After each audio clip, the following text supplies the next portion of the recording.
Hi friends, it's Kayla. I know this video is probably going up a little bit late. Usually I post on weekends, but I'm probably not going to get around to posting this until Monday. I'm not feeling great, but I think the best thing for me mentally, because nothing's working physically, I feel like I'm getting really sick, is at least to check in with you guys and continue my regular posting schedule and just like my regular content that I would be normally doing at this time.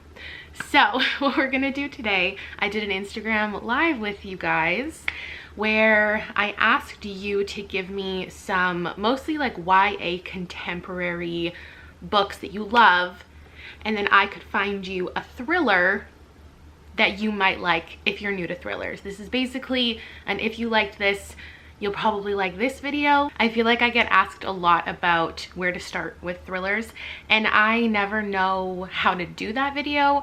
I don't read a wide variety of subgenres within mystery thriller, so I don't feel capable of doing a beginner's guide to thrillers. But what I can do is, if you give me something that you like in other genres, I can give you somewhere to maybe start with thrillers and something that you will likely enjoy. Since most of the mystery thrillers I read end up being realistic fiction, I thought the best place to start would be realistic fiction, just in another genre. And since I know a lot of people read YA, I thought maybe popular YA books that are contemporary that I've read is where I could start. So I took all of your suggestions, and we're just gonna get started with Since You've Been Gone by Morgan Matson. This is a story of a girl, and she gets a list of things to do by her best friend to step outside her comfort zone. Now, if I'm thinking of how to take this into a mystery territory, I need to hone in on a specific aspect of it. Obviously, I'm not going to find this exact plot in a thriller, but if you liked this for the idea of the missing friend thing and having to, you know, find out where she is or move on with your life, I do have a thriller that is comparable, and that is right over here. This is He Will Be My Ruin by K.A. Tucker. This also has a little bit of romance vibes. It's from an author who writes romance, so we've got a romantic thriller, which I think works because there's also a little bit of a new relationship in here. So in this one, we're following a woman whose friend has apparently taken her own life, and she goes to look through her apartment to find out what happened because she doesn't believe that's something that her friend would have done. And she finds this note, and it's this mysterious note that leads her to this guy because she didn't know there was a relationship that this woman was in, and maybe that's the reason that things went down. Maybe things aren't as they seem, and so she's finding out the truth.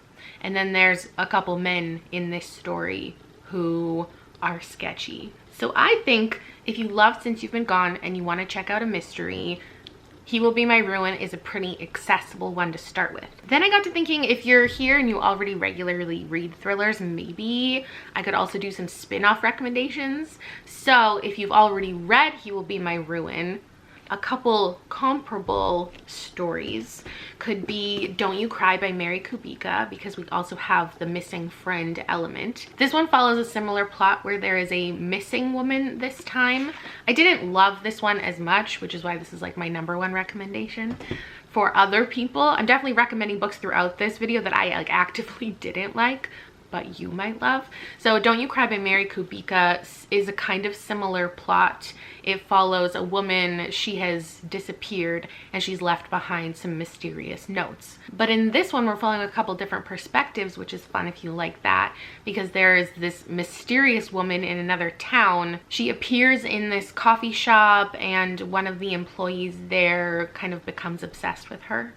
So we have a couple different perspectives, but the main one is a woman trying to find out what happened to her friend. Another one is Lock Every Door by Riley Sager, which I've probably recommended enough, but this is great because it follows a woman, again, whose friend is missing. She's a brand new friend though, and she has no idea where she might have gone. She has nowhere to like even look for her, because they were both apartment sitters at this like mysterious apartment complex, and they connect early on in this story, but then suddenly she vanishes and nobody else at the complex will acknowledge her disappearance. There's a lot of other things happening in it, but if we're taking that one mysterious missing or dead friend thing, there are some things for you to read. Next up isn't contemporary, but this is actually the book that inspired this entire video concept, because A Monster Calls by Patrick Ness, everybody loves, right?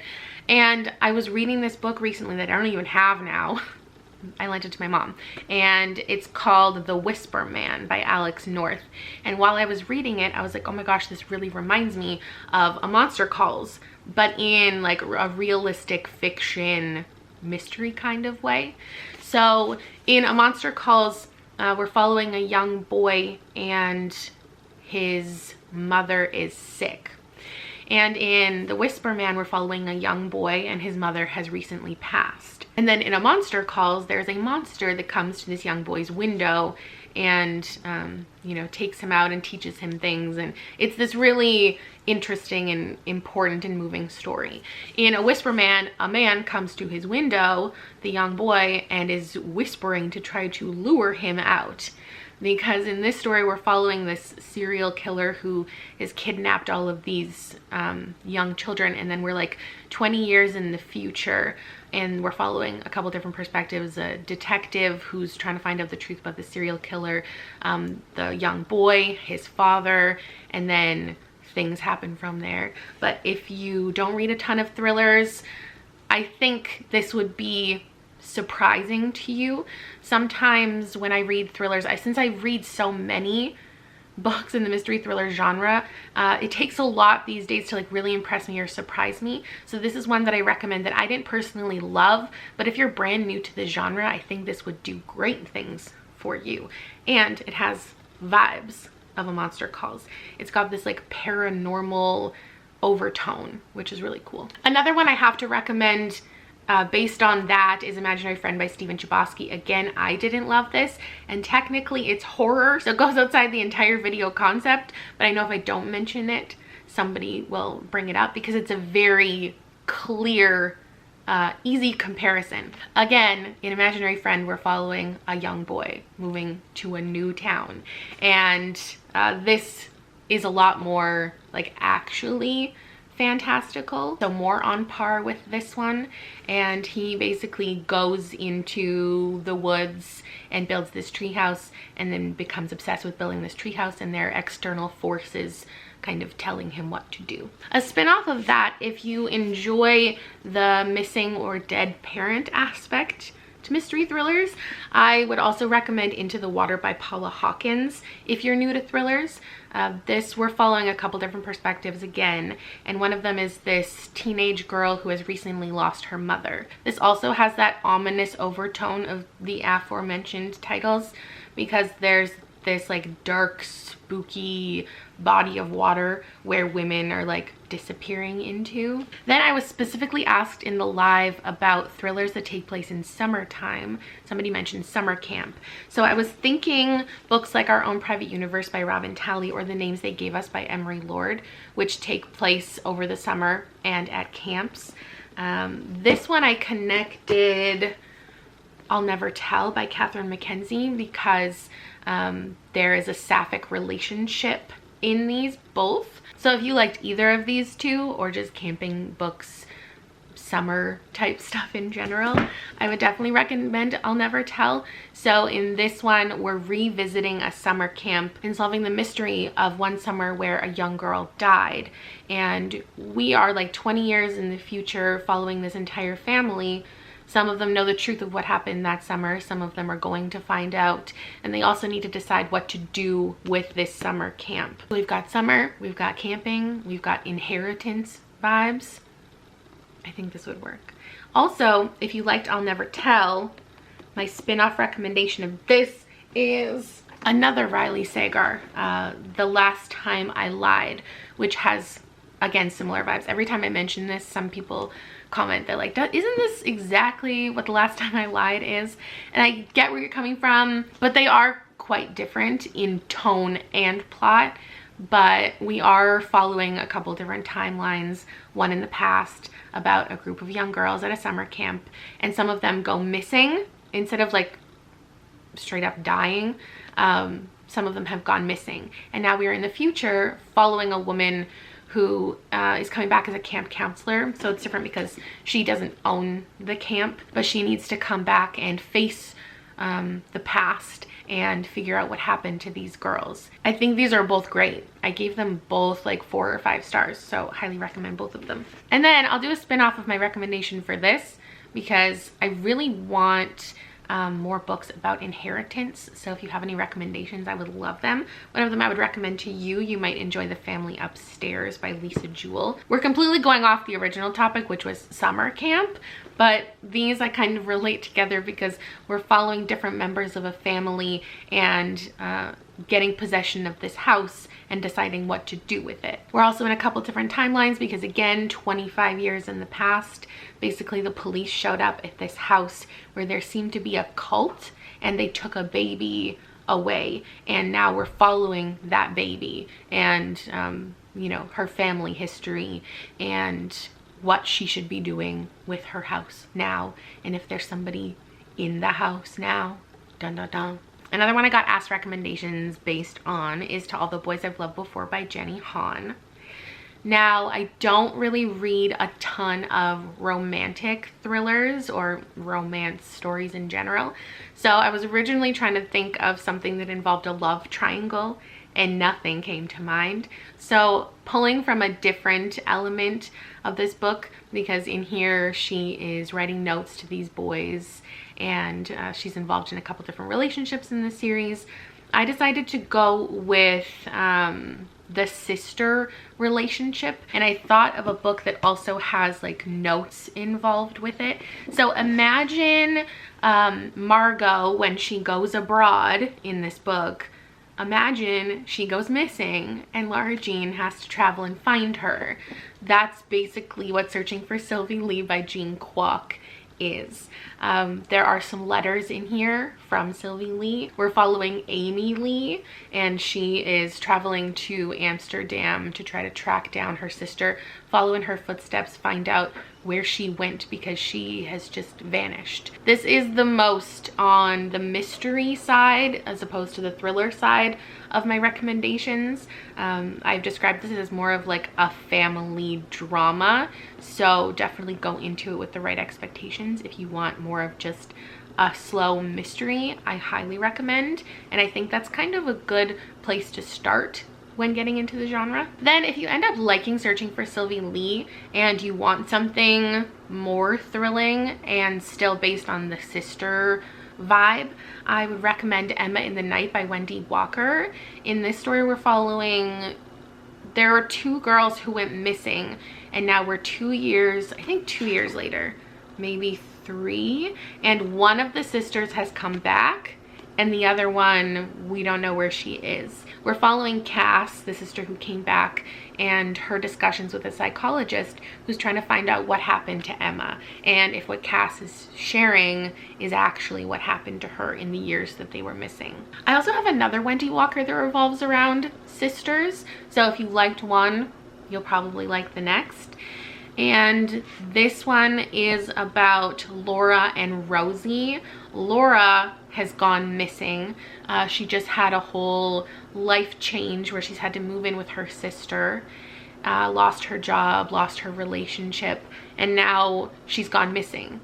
And her sister is worried about her, but also worried about the things that Laura might have done to other people. She's scared of her sister, and she's trying to track her down and find out what happened. Next, I had somebody ask about wilderness survival stories. I think because everybody knows it's kind of my brand. I love the idea of somebody lost in the woods and how they survive. So we're talking Hatchet by Gary Paulsson or Be Not Far From Me by Mindy McGinnis, where it's just following this one character and their survival in the woods. I just realized my recommendation is following more than just one character, but I was thinking The River at Night would be a good one for this because it's following some women who go on this river rafting excursion and their boat flips over and then they just have to survive. This is more thriller, less mystery. It's just a survival story and it's really fast-paced, much like these ones are. And then if you end up liking The River at Night, I would recommend Bird Box. If you want to go into more of a horror paranormal thing, this also takes place on a river. There's a woman and her family and they're traveling to somewhere they think might be safe because there's this like creature or entity that if you see it, you die. And we're following the journey of this main woman, a couple different points in the situation, but a big portion of this is just survival out in the elements. If you like The River at Night, I would also recommend Force of Nature by Jane Harper. This is my recommendation for more action, this is my recommendation for more paranormal, and this is my recommendation for more mystery because we're following a detective for a good portion of this book. And there was this corporate retreat that all of these people went on in the wilderness and they have gone missing. Bad things have happened out in the woods and the detective is trying to find out, but we're also following the characters and their perspectives and their survival. Next up, I got asked about Sadie. So Sadie is something that I would consider a YA mystery or thriller or suspense. So I felt kind of weird going off of this. But I mean, I do have some recommendations, so I might as well. And I know this is really popular. I was trying to pick popular YA books that a good majority of people will have read. So if this was your first taste of mystery thrillers, a comparable adult title might be I Know You Know by Gillian Macmillan. So in this story, we're following some different perspectives, much like this. In this one, we're following a teenage girl whose sister has been killed, and it's her revenge story of tracking down who did it. And then we're also following a podcast who is following Sadie's story. So this one, we also have a podcast. So if you like that, you'll probably like that vibe. Both of them are done by men. Are they both journalists? They're both just true crime podcasts. And in this one, it's this guy who is also kind of related to the crime itself. Basically, in his childhood, there were these deaths that happened. Two of his best friends were killed, and he is on the mission of trying to find out what happened to them, but also obviously there is that sense of revenge as well and wanting somebody to pay for what happened. Again, if you want a more detective mystery plot, that is in here because one of the perspectives we're following is an actual detective looking for clues. This is one of the few detective focused stories that I've actually really enjoyed. Usually I prefer my mystery and thriller books to be from just like a random bystander of the event and not a detective themselves, but this one I really enjoyed. Both of these I really enjoyed. Another podcast book, if you're looking for one, I did do an entire overly specific recommendations video about podcasts, but I have to mention 6 Stories again because I want more people to read this. There is also a podcast in here. We're following a guy and he's telling this, he does episodes on true crime, and there's this one story that we're following where there was a group of friends and one of them died in the woods. Again, we've got multiple kind of perspectives in all of these. In this one, there are 6 different interviews, different witnesses of this crime. Then if you liked these vibes, but I've already given these recommendations before because I know I have, I'm gonna give you a couple other ones that aren't podcast specific, but they do have that element of multiple different perspectives and based on one crime. So one of them is Where They Found Her by Kimberly McCreight. This is one of my all-time favorite thrillers. There is a dead baby in this story, and we're following 3 different women and their relationship to the baby and the crime, and we're following a journalist who is tracking the story and also dealing with her own past and demons. So if you like the detective vibe, we've kind of got that in here. Also, I would recommend The Other People by C.J. Tudor. This is following a bunch of different perspectives again, solving this disappearance. There's this guy named Gabe who has this young daughter who has been kidnapped, but everybody believes she's dead. And we're following all these different people who have different perspectives of this family and this child and this kidnapping or murder or whatever happened, and slowly finding out the truth. It's also a revenge story. The Other People is a very interesting aspect to this book. It's got kind of a weird overtone to it. So if you're looking for something a little weird and very fast-paced, I recommend this. The next one I got was P.S. I Love You by Cecelia Ahern, which I think is interesting because it's not YA, but it is a really like well-read author and book, and I can definitely think of some recommendations for that. So if you liked P.S. I Love You, which is about a woman whose husband has passed away and she is going abroad. I think she goes to Ireland and like follows this list of things he wants her to do, and there are like new relationships happening. I think if you enjoyed that and you want to get introduced to the thriller genre, I think The Missing Years by Lexi Elliott might really work for you. In this story, we're following a woman who has just moved to the Scottish Highlands. Her family has died and she's having like a fresh start for herself, but also has to go there to move into this creepy house that her father has left behind. There are some new relationships that come about, friendships she makes.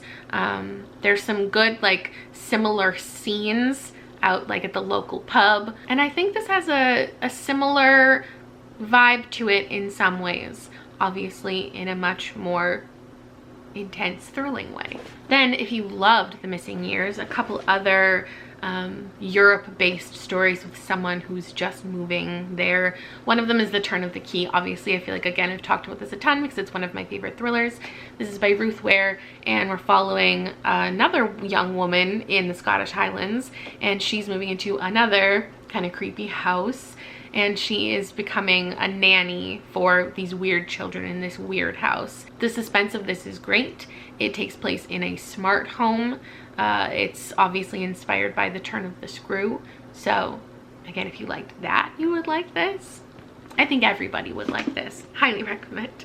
Another one is With Malice by Eileen Cook, and also Dangerous Girls by Abigail Haas. These are a really similar story of a teenage girl going on a trip in an exotic foreign location. This one is Aruba, and this one is Italy, and it's the story of a murder taking place and the main character being blamed for that and everything that she goes through in like trials or being questioned, and then slowly finding out the truth of the actual events. I think most people prefer one over the other, and I think if you've already read one, you pretty much already read the other. Next up, we might as well do the other non-YA book that I have. I got asked about The Seven Husbands of Evelyn Hugo, and I wasn't going to include it, but I did immediately think of one. Again, this has been read by a ton of people, so even though it doesn't quite fit into the title I've probably given this video, I think this is a good one. If you're new to mysteries, I think based on your love of this, you would probably also like Night Film by Marisha Pessl. So the things that this has in common, this we're following a Hollywood starlet and a journalist. It's an unlikely duo of people working together for her to tell like her life story.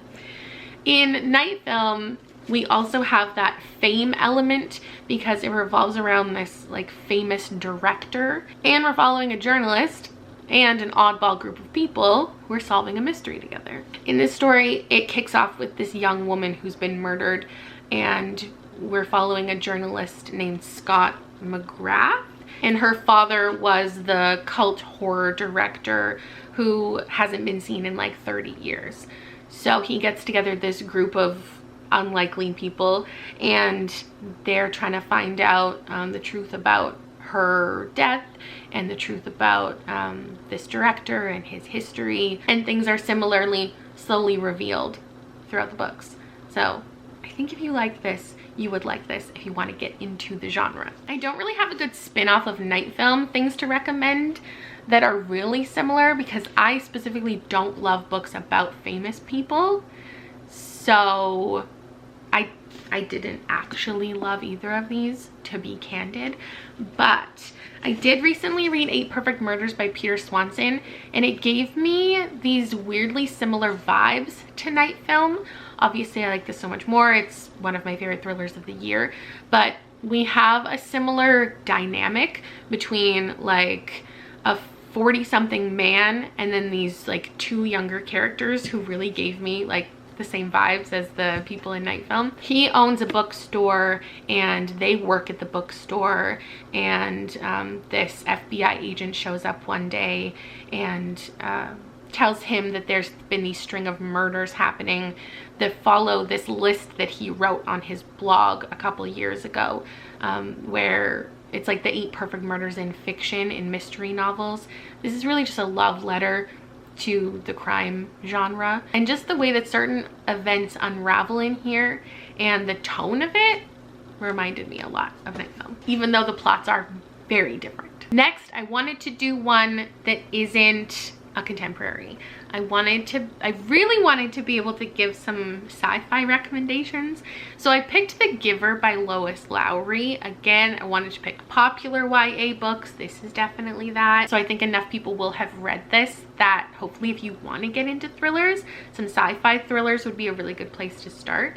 The thing that I took from The Giver is the idea that like your fate is decided for you. So in here, when you turn like 12, I'm pretty sure like your career and your marriage and everything is chosen for you. And it obviously, if you know me and things I've been reading and loving recently, so much of The One by John Mars. In this, we're following a bunch of different perspectives, and the idea that there is this DNA match for you out in the world, and this app that you join, and it tells you who you're meant to be with.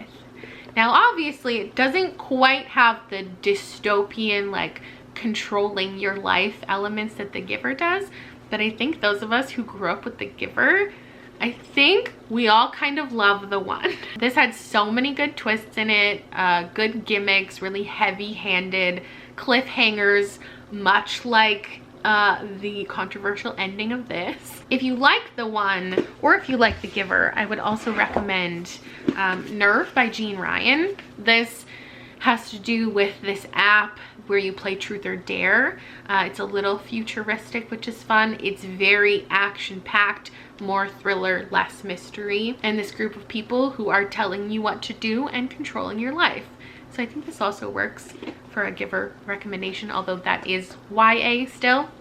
Inspection might work as well too, because this has to do with a tower of boys who doesn't know that girls exist, and they are being raised in a specific way so they can be controlled properly by just this society who's deemed that that is the best way that people should be raised in order to be the most successful they can be. Inspection is super weird, and I don't know who to specifically recommend it to, because I know a lot of us didn't love this, but the idea is very interesting and definitely has some Giver vibes. Next up, I'm going to get this one over with quickly because I got asked aggressively on the live for recommendations for the Raven Boys, and I feel like my recommendations are so obvious. I've probably said them so many times, so unless you're brand new here, you could probably skip ahead. So again, I don't read a ton of like paranormal or supernatural adult thrillers, so I don't have a recommendation that's really comparable to this. I don't, but something that I love so much in here is the friend group. We've got 4 boys and a girl, and they are just this tight-knit, perfect friend group, one of my favorites in literature. If you also love this because of the friendship and you want to get into thrillers, I'm going to recommend 1, If We Are Villains by M.L. Rio, and 2, The Secret History by Donna Tartt. Again, these are 2 of my absolute favorite mystery thrillers of all time, mostly because of the friendship dynamic and the pretension involved in the stories. So in The Raven Cycle, it's a bunch of boys from this fancy, you know, private or prep school, and similarly in here we're following groups of characters in like Shakespeare school and just this fancy college where the people who take a Greek class are a very elite group of people.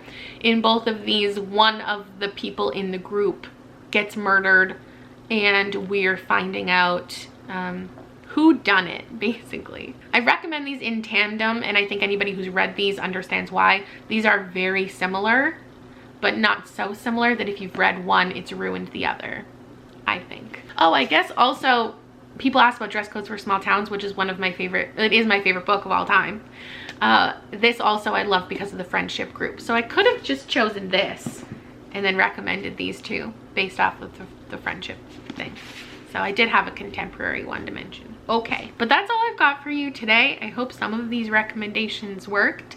Let me know if anything in here you liked, or if there's other thriller mysteries that I haven't read that you would recommend based on these YA contemporaries mostly, or any other ideas that you have. I hope you're doing really well and staying safe, and I will see you later. Bye.